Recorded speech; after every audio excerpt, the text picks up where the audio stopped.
ପାଞ୍ଚଟି ଲବଙ୍ଗ କଳା ସୂତାରେ ବାନ୍ଧିକି ନିମ୍ବ ଗଛରେ ବାନ୍ଧି ଦିଅନ୍ତୁ। ଗ୍ୟାରେଣ୍ଟି ଦେଉଛି ସେ ଝିଅ ପଟିଯିବ। ଆଜ୍ଞା ହଁ, ଆପଣ ସମସ୍ତଙ୍କର ଇଚ୍ଛା ଥିବ କେଉଁ ନା କେଉଁ ଝିଅକୁ ପଟେଇବା ପାଇଁ, କିନ୍ତୁ ଇଏ ଏତେ ସହଜ ନୁହେଁ। ଏଥିପାଇଁ ଆମର ତନ୍ତ୍ରଶାସ୍ତ୍ରରୁ ଆଜି ମୁଁ ଆପଣଙ୍କ ପାଇଁ ଏମିତି ଏକ ସହଜ ଘରୋଇ ବଶୀକରଣ ନେଇ ଆସିଛି।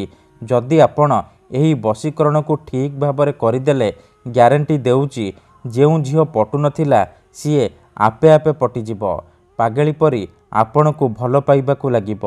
ଯେଉଁ ବିବାହିତା ଭାଉଜକୁ ଆପଣ ଦିନରାତି ଭାବୁଛନ୍ତି ସିଏ ରାତି ଦିନ ଫୋନ୍ କରିକି ଘରକୁ ଡାକିବ, ଯାହା ଚାହିଁବେ ତାହା କରିବ। ଏହି ବଶୀକରଣ କରିବା ପାଇଁ ଆପଣଙ୍କୁ ବେଶୀ କିଛି କରିବାକୁ ପଡ଼ିବନି। କେବଳ 5ଟି ଲବଙ୍ଗ ଆଣିବେ। ସେ 5ଟି ଲବଙ୍ଗକୁ କଳା ସୂତାରେ ବାନ୍ଧିକି ନିମ୍ବ ଗଛ ଡାଳରେ ବାନ୍ଧିଦେବେ। ତାପରେ ଦେଖିବେ ଚମତ୍କାର। ନମସ୍କାର ଫ୍ରେଣ୍ଡସ୍, ଓଡ଼ିଆ ଫଣ୍ଡା ଚ୍ୟାନେଲକୁ ଆପଣମାନଙ୍କୁ ସ୍ୱାଗତ।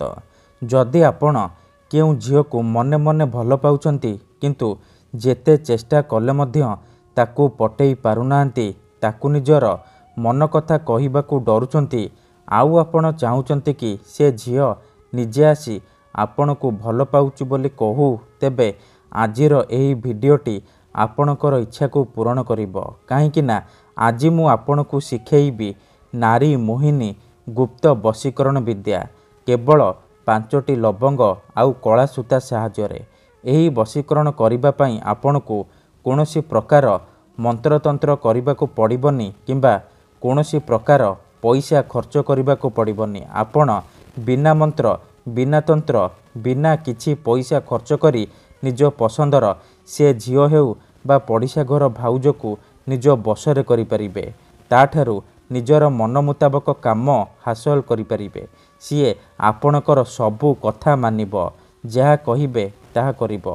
ଏହି ବଶୀକରଣ କରିବା ଅତି ସହଜ। ଏହାକୁ କେଉଁ ବି ପୁଅ ବା ଝିଅ ଅତି ସହଜରେ କରିପାରିବେ। ଠିକ୍ ଅଛି, ତେବେ ଏହି ବଶୀକରଣ ସାହାଯ୍ୟରେ ଆପଣ ବର୍ଷ ବର୍ଷ ଧରି ଭାଙ୍ଗି ଯାଇଥିବା ପୁରୁଣା ପ୍ରେମକୁ ମଧ୍ୟ ଫେରାଇ ଆଣିପାରିବେ। ଶାଶୁ, ନଣନ୍ଦ, ଦିଅର, ଭାଉଜ କାହାକୁ ବି ନିଜ ବଶରେ କରି ତାଠାରୁ ନିଜର ମନ ମୁତାବକ କାମ ହାସଲ କରିପାରିବେ। ତେବେ ଏହି ବଶୀକରଣକୁ ଆପଣ କିପରି କରିବେ, କେମିତି କରିବେ, ଏହାର ପ୍ରୟୋଗ ବିଧି କ'ଣ, ମୁଁ ଆପଣଙ୍କୁ ବତେଇବି। ସମ୍ପୂର୍ଣ୍ଣ ପ୍ରୟୋଗ ବିଧି ଠିକ୍ ଭାବରେ ବତେଇବି। ଜାଣିବା ପାଇଁ ମୋର ଆପଣମାନଙ୍କୁ ଅନୁରୋଧ କି ଆପଣ ଭିଡ଼ିଓଟିକୁ ମୂଳରୁ ଶେଷ ପର୍ଯ୍ୟନ୍ତ ପୁରା ଧ୍ୟାନ ସହିତ ଦେଖିବେ।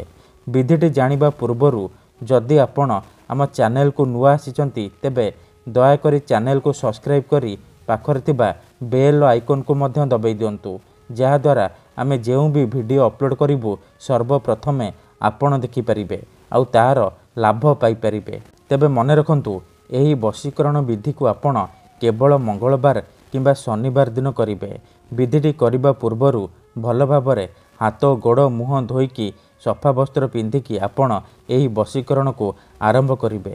ପ୍ରଥମେ ଆପଣ କ'ଣ କରିବେ, 5ଟି ଲବଙ୍ଗ ଆଣିବେ ଆଉ ଖଣ୍ଡେ କଳା ସୂତା ଆଣିବେ। ଆପଣଙ୍କ ଘରେ ଯେଉଁ କଳା ରିଲ୍ ସୂତା ଥିବ ଆପଣ ସେହି ରିଲ୍ ସୂତାରୁ ଖଣ୍ଡେ କଳା ସୂତା ଆଣିବେ।